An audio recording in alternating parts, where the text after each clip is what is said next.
High সবাইকে, সবাইকে জানাই শুভ কালী পুজোর অনেক অনেক শুভেচ্ছা ও ভালোবাসা।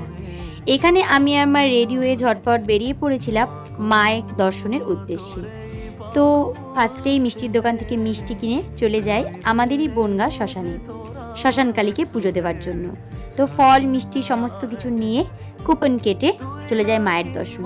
তো এখানে প্রচণ্ড ভিড় থাকায় আমি সেভাবে কোনো ক্লিপ নিতে পারিনি, তো যেটুকু পেরেছি তোমাদের জন্য ভিডিও করেছি। তো দেখো মাকে কি মিষ্টি দেখতে লাগছে। তো ভিড়ের মধ্যে যাই হোক এখানে খুব সুন্দরভাবে আমি পুজো দিতে পেরেছি, এটাই অশেষ কৃপা মায়ের।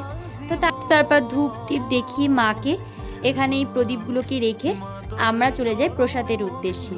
তো এতটা ভিড় আমি আগে কখনো এভাবে শ্মশানে দেখিনি, আর এটা আমার ফার্স্ট টাইম শ্মশানকালী মাকে পুজো দেওয়ার। মনটা তো খুব ভালো লাগছিল মায়ের দর্শন করে। তো যাই হোক তারপর কার কার সাথে আমার দেখা হয়েছিল সেটা আসছে নেক্সট পার্টে।